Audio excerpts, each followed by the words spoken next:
Hi guys, so a couple of days ago I posted a video about absentee voting and how I had participated with my friend Rico in absentee voting, and a lot of you commented and sent me DMs and asked me lots of questions about all the different ways you can vote, and I don't know all the answers to that. So I thought I would bring in a really great friend of mine, Randy Dunn, who is the former House of Representatives, wait, what is that? Former state representative for Missouri.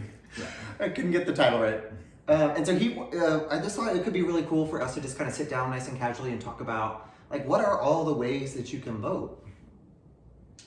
So there are a number of ways to be able to vote. And in Missouri and Kansas, there are different ways. So in Kansas, it's a little easier to explain because you do have actual early voting in Kansas. And so the state law allows for local election authorities to have early voting as early as 20 days prior to the date of election. And with early voting in Kansas, there's no excuse. You don't have to have a reason why you're voting early. Whereas in Missouri, we don't technically have early voting.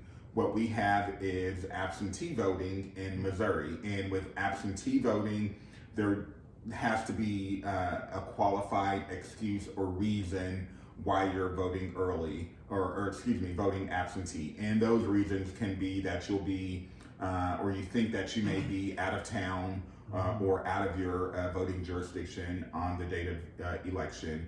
You may have certain disabilities that prevent you from, or make it more difficult for you to be able to go to the ballot and to the polls to cast their vote.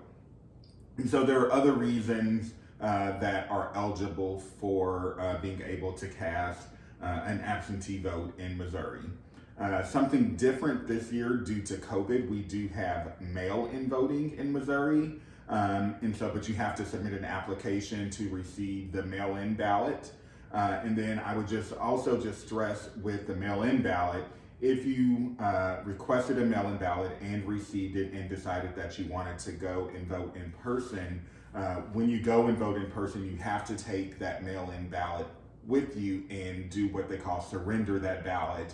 You would give that ballot to your polling location so that way they can ensure that you're only casting one vote. Oh wow! So if you got mail-in ballot and you had it mailed to your house and you think, this seems too complicated, I'm just gonna go to my polling location and just vote. Like once you get there, if you didn't bring all that paperwork that they sent you and hand it over, you technically couldn't vote at your polling location, right? You'd have to bring all that stuff with you. So you have to bring all that with you. You could still vote, but what they would do is they would give you what is called a provisional ballot. The provisional ballot is essentially the same as a regular ballot. It just means that typically there either is some information that they were unclear about when you came in to vote, and or you need to rectify some things within a certain period of time in order for that provisional ballot to actually count. So if you did not bring those documents with you when you went to cast your ballot and they gave you a provisional ballot, you would have to follow up and bring in that mail-in ballot for that provisional ballot to count. Oh, wow. Okay. And then also, I've heard a lot about mail-in ballots. Some of the parties are really trying to suppress some of the vote, and they're trying to get certain mail-in ballots thrown out because they're not correctly filled out, or mail-in ballots everyone seems to have a lot of anxiety around doing it exactly correct because they're afraid it's going to get thrown out. And what's the likelihood of that? And what are the kind of rules that people should really think about when sending in their mail-in ballot? So whether it's your mail-in ballot and or your absentee ballot, if you submit that by mail, so just a quick clarification for the mail-in ballots, the only way you can submit your mail-in ballot is through the mail. The absentee ballots can be sent in through the mail and or taken by hand to the Board of Elections or your local election authority. But with the mail-in ballots, there has been a lot of confusion around this. Some of it certainly unfounded. There have been, accusations that mail-in ballots increase fraud and all that sort of stuff. That is not proven and been debunked. Mail-in ballots do not increase voter fraud. But I would say the one thing to be cautious about with mail-in ballots is recognizing the number of people that are casting ballots by mail has certainly created more of a load for our postal service. And so we have seen some delays in mail. And so that's just something to factor in when you're making that plan to vote. If you're going to vote by mail, is to factor that in when you want to get your mail-in ballot put in the mail. And most boards of elections are encouraging everyone to have their mail-in ballots in the mail no later than October 27th to try to ensure that it is received in time. And that's also another difference between Missouri and Kansas. In Missouri, mail-in ballots have to be received by the local election authority by 7 p.m. on election night, November 3rd. Oh, okay. In Kansas, there's a little bit more of a grace period. The mail-in ballots have to be postmarked by election day, but they can be received up till November 6th by the election authorities for those ballots to count. So again, whether you're in Missouri or Kansas, it's important to know the differences there are there as well. Well, and Kansas has early voting, but Missouri doesn't technically have early voting, but we do have absentee voting by person and absentee voting by mail, right? Correct. So there's just lots to learn about. Is there a resource that people could go to if they have questions? Because, I mean, not everyone lives in Jackson County in Kansas City, which is where I live. And I voted at Union Station, so it was really easy. I just went into Union Station, I went to the left, down the escalators, gave them my ID, told them I wasn't going to be there on election day, and they gave me my ballot. I went to the little technical whatever. The kiosk. The kiosk. I went to the kiosk and I put in all my all my votes, and then it printed out onto my ballot, and I took it and put it into the box. So it was really, really easy. The line was really short.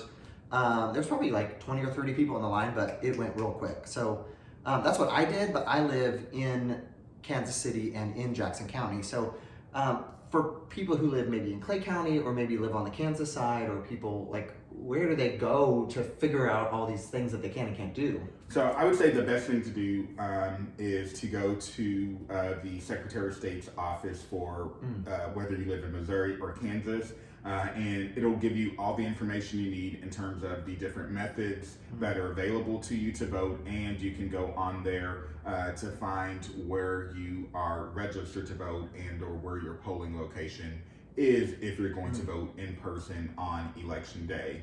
So for Missouri, the website for the Secretary of State's office is www.sos.mo.gov, and in Kansas, it's www.sos.ks.gov. So again, just look up the Secretary of State's website for either Missouri or Kansas, and all of that information will be available to you on there. Yeah, cool. And is there anything else that we should think about? Is there any other questions that you've heard that you think maybe some of the voters that haven't voted yet are thinking? I think one, I'm sure there's a lot of questions in terms of like the information and, you know, the candidates that are going to be on the ballot, the different questions and issues that we're going to be voting on. So again, if you go to your local election authority, like if you live in Kansas City like we do, within Jackson County, our Board of Election is the Kansas City Board of Election, and on their website, you can print off or read a ballot so you can see everything that's going to be on there.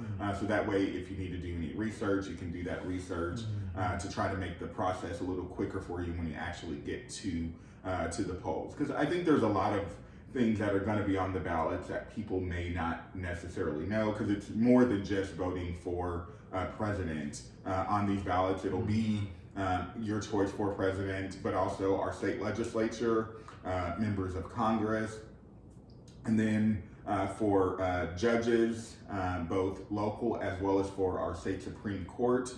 They'll be on there to see whether or not people want to retain them on the bench or not. And then there are a number of constitutional amendments as well as some local questions that are going to be on the ballot. So I would say, again, take that time, look up one of those sample ballots so you can see what all is going to be on there. That way you can do your research and know how you're going to vote and make the process go a little bit quicker and smoother for you on election day. Yeah, are there any of those amendments that you have any like sometimes I call you all the time because we're friends. So, but not everybody has a Randy that they can call and be like, what is this? Because a lot of times, I mean, honestly, I get into the voting box and I'm there to vote for the 3 things I've come for. And then I'm like, oh my gosh, there's like 2 pages, that the old test anxiety from college comes back. And I'm thinking, I don't know any of these people. I want to make sure that I'm voting, for progress and I'm voting the way that I that align to my beliefs. But sometimes I get in there and I'm like, oh my gosh, like I don't know how to vote, or sometimes the questions are worded and I think, yeah. And then I'll talk to Randy and he's like, well, this is the thing you need to consider. Like these 2 things are great, but like it says this, but then it also says this. So this is something you need to consider. So are there any of those kind of context clues or context information that we need to kind of understand to make an informed decision about any of these ballot initiatives? So again, I would just say it's important to really read the entire question that is on the ballot. As Lane said, a lot of times it can sound one way, but then when you really read everything, then you realize, okay, if I vote yes, it really means no. If I vote no, it really means yes. So it's just important to really read everything thoroughly. Yeah. There are some political organizations out there that make endorsements and put information out there about to give additional information about the candidates and issues that'll be on there that can help inform the electorate in terms of how they want to vote. But again, I just said really important to thoroughly read everything. And then if you do have questions, reach out to, you can always reach out to your elected officials to try to get a better understanding. And then there are, again, a lot of organizations out there that do this sort of advocacy work that would be more than happy to help make sure you understand what it is you're voting on. Yeah, and so, I mean, I think I just wanted to get here and, I have a great resource with my friend Randy, but I just wanted you guys all to have the same resource. So if you've got questions, post in the comments and we'll do our best to try to answer them. We'll put in the comments the 2 links to the Secretary of State's for both Missouri and Kansas. And then, any questions you've got, we're happy to try to help answer them. I mean, I think we've got 8 days left before the election. 8 days left, yeah. So, and the way I say it now, it's, a lot of time we would refer to whenever the election was as election day. I say it's the last day to vote. That's kind of how I refer to it now. And so I would just encourage everyone, make sure you exercise your right to vote. Make sure your voice is heard.